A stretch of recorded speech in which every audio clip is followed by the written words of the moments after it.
Have you ever pondered the similarity between a CPU and the human brain? The world around us, including the complex machinery of our computers and the even more intricate workings of our brains, is fundamentally composed of tiny particles called atoms. Atoms are the building blocks of matter, and they form the basis of everything we see and interact with. They are so minuscule that millions of them would fit on the head of a pin. Yet despite their size, atoms are incredibly powerful. They bond together to form molecules, which then combine in various ways to create the materials we encounter in our daily lives. In the realm of computer technology, one type of atom plays a particularly crucial role: silicon. Silicon atoms bond together to form a crystal lattice, creating a semiconductor material that is used in virtually all modern electronic devices, including the central processing unit, or CPU, of a computer. The CPU is essentially the brain of the computer, processing data and executing commands. Meanwhile, in the realm of biology, carbon atoms take center stage. Carbon atoms bond with other atoms, including hydrogen, oxygen, and nitrogen, to form the molecules that make up the cells in our bodies. This includes the neurons in our brains, which function much like a CPU, processing information and signaling commands throughout the body. At their core, both CPUs and brains are all about processing and transmitting information. In a CPU, this is done via electrical signals moving through silicon-based circuits. In the brain, it's accomplished through electrochemical signals traveling along carbon-based neural pathways. So, at their most basic level, both the CPU and the brain are composed of atoms. But how do these atoms interact and move around? That's where things get truly fascinating, and to understand it, we'll need to delve deeper into the inner workings of both the CPU and the human brain. Stay tuned as we explore these complex systems and reveal the remarkable similarities between them. Now, let's delve into the inner workings of a CPU. At the heart of every computer, the central processing unit, or CPU, is a bustling hub of activity. It's like the brain of the computer, coordinating and executing commands, and enabling everything you do on your device. The CPU's functionality relies heavily on silicon-based semiconductors. In fact, it's the atoms in these semiconductors that form the foundation of this digital wizardry. Silicon atoms have unique properties that allow them to control the flow of electricity, which forms the basis of binary code, the universal language of computers. Silicon atoms are arranged in a tightly packed, repeating structure. When we introduce impurities into this structure, a process known as doping, we can alter the way these atoms behave, creating regions where electrical current can flow easily or be restricted. This manipulation of atoms and electricity is crucial to the CPU's function. Each tiny silicon chip within the CPU contains billions of transistors, which are essentially switches controlling the flow of electricity. These transistors can be turned on or off, representing the binary digits, or bits, 1 and 0. The CPU is a masterful conductor of this binary orchestra, directing the flow of electricity through the transistors to perform complex calculations. This is achieved through several key components within the CPU, including the arithmetic logic unit, or ALU, which performs calculations and logical operations, and the control unit, which directs data flow within the CPU. Whether it's editing a photo, browsing the web, or sending an email, every action you perform on your computer is broken down into a series of binary commands, executed swiftly and efficiently by the CPU. But the CPU doesn't work alone. It's part of a larger system, working in harmony with other components like memory and input-output devices, all orchestrated through the CPU's control unit. In essence, a CPU is a complex network of atoms, working together to execute commands swiftly and efficiently. The intricate dance of atoms and electricity within a silicon chip is what brings the digital world to life. Let's now turn our attention to the human brain, a marvel of nature's engineering. This 3-pound organ, composed of approximately 100 billion neurons, is the seat of intelligence, interpreter of senses, initiator of body movement, and controller of behavior. But what gives the brain these incredible abilities? At the heart of it all are atoms, the fundamental building blocks of matter. Atoms combine to form molecules which group together to create cells, the basic units of life. In the brain, these cells are known as neurons. Each neuron can connect to thousands of other neurons, forming intricate networks that make up the brain's complex circuitry. Now, how do these neurons communicate?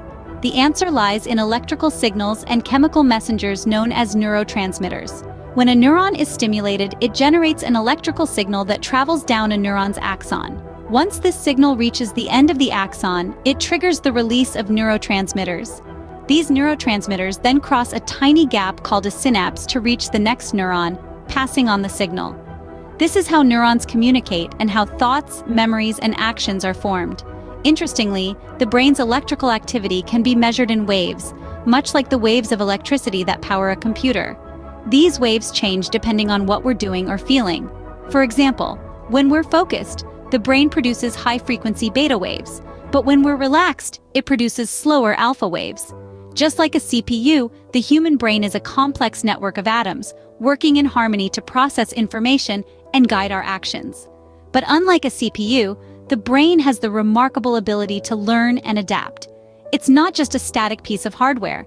It's a dynamic, ever-changing organ, constantly reshaping itself as we learn, grow, and experience the world. This is what makes the brain, and by extension us, truly unique. So, we've seen how both a CPU and a human brain function, but how similar are they really? Let's start with the concept of information processing.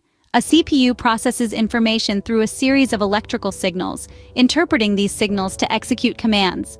This is akin to the human brain, which processes information through electrical impulses transmitted between neurons. The CPU carries out its commands based on the programmed instructions it receives, just like the brain executes actions based on the information it receives from our senses. The CPU's instruction set can be compared to the brain's cognitive functions, both governing how the system behaves and responds. And what about learning?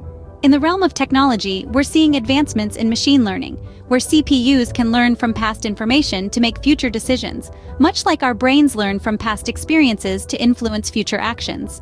Both the CPU and the human brain have a form of memory too. The CPU uses RAM to remember information short-term while it's turned on, and hard drives for long-term storage.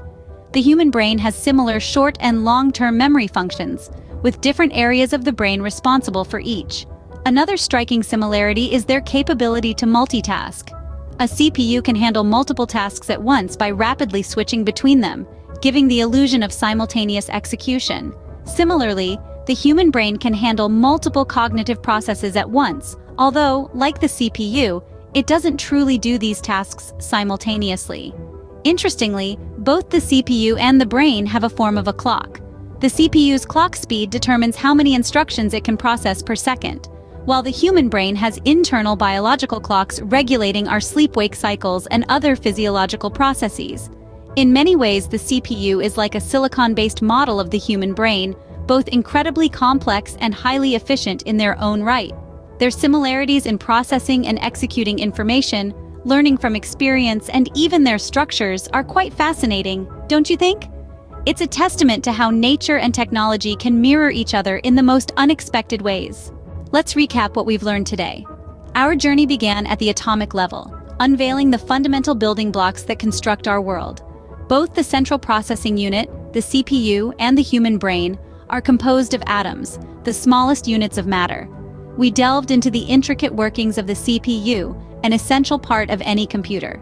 This silicon-based marvel processes information, executes instructions, and essentially powers the digital world we're so reliant on. At its core, the CPU takes in binary data, processes it, and then emits it as output. This continuous cycle of input, processing, and output is the heartbeat of any computational device. Our exploration then shifted to the human brain, the most complex organ in our bodies and arguably the universe.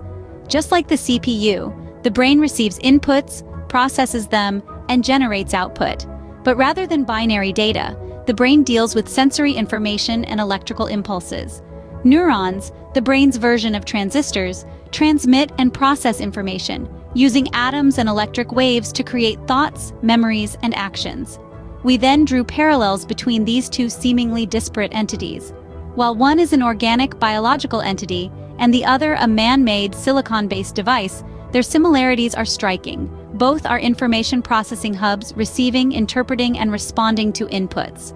Both are composed of billions of transistors or neurons, functioning together in a complex network.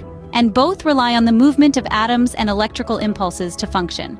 So we've seen how the CPU and the human brain despite their differences, share a remarkable resemblance in their fundamental operations.